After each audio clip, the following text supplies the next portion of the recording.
جبرو شروع فكرين داوي لسروشة تركيا بتاعي بدجي على بجادنا أمرو كان أفكار أخو أصلا ياسا كنا الاستوديو بمرة أصلا تبخير هاتي ما تخص أم بزان نكو بيامي كو هاري داوي أو دون أم زادين ديج بو هالبجادنا سروكات يدركتنا أفتشوا عتايد بله داخل ده بربجارين نو یک بناو محرم اینجا کوبره بربجاری سروکوماریا CHP بو او partiyek pişti hilbijartınan xwe darxist bû serokê hevdem partiya memlekete û adı jî Sinan Oğan o gün ku ew jî îtifaqek ji çar partiyan ku wekî netewperest û rastkir têne naskirin û ji MHP veqetiya bûn berê wa jî serî lê dabû dexil hêjayê bil ev jî îro hat pişraskirin ku ew ê bibin berbijar li gor sîstema hilbijartina Tirkiye ger partiyek ya jî kesayetiyek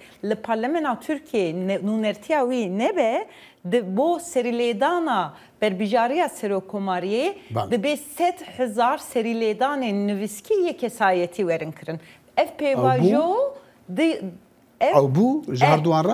Ev pêvajo di 22 adarê de dest pê kiribû û îro dawî dibe îro ev her duwana ji 100,000 serîlêdanan derbas kirin û bûn endam bi tevahî neh kesan serîlê dabû û bon îro heta çend hejmar saetan da jî ev pêvajo ew ê bi dawî bibe. Başa em dizanin hilbijartin yarî ne?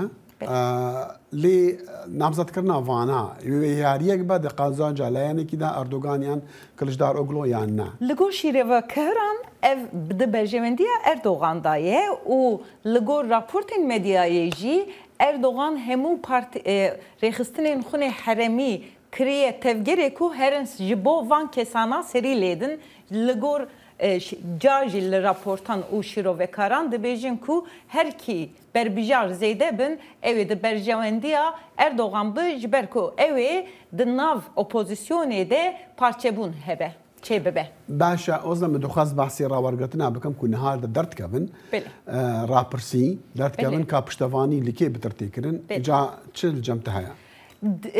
Dexil di meha adarê de me yanzdê kompanyên rapirsînan rapirsînên cuda çêkirin em kanin bêjin çar heb di qadên bingehîn de yek di navbera rêjeya dengên Erdogan û Kılıçdaroğlu da. û yek jî wekî tu zanî ev hilbijartina ne tenê hilbijartinên Serokkomariyê ye herdem hilbijartinên parlamentoyê jî.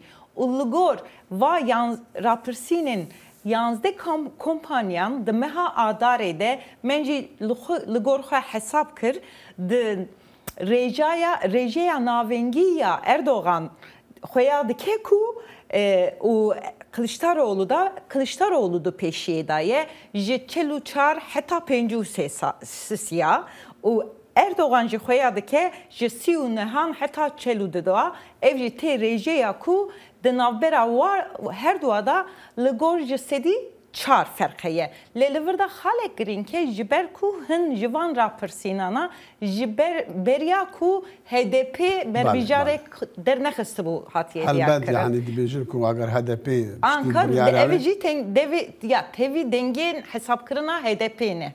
Belê wê di qazanca Kılıçdaroğlu dibin.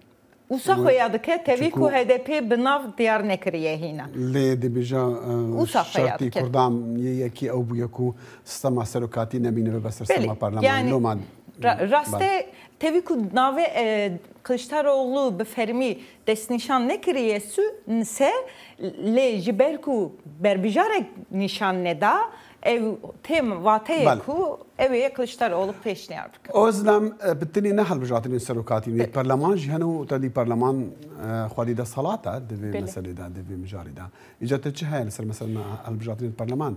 Belê dexil li gor hilbijart li Tirkiye ji sedî zêdetir siyasî partiyên siyasî hene lê tenê 36 partî wekî maftar li gor kanûn û qaydiyan hat destnîşankirin ku têkevin hilbijartina li gor dîsa rapirsînên meha adarê xweya dike ku wek partiya Erdogan AKP di pêşiyê daye bi ji sedî 32.8 partiya dudiya CHP'ye asisiya jî HDP HDP خویاده که از باور دکم که دو مهانیسانه ده امی پرتن راپرسینا bunu ببینن و به کمپانین سیاسی پارتین سیاسی جی اپ واجو پرتر زلال ببه. بگومان اصلا امیش نها پاجده ها طهل بجات دبن امی روزانه. بشوپیدن که ترکیه چه دبه هر بجاتن چند تکرن و امی رومالما و بردام. راست ویش. سپاس.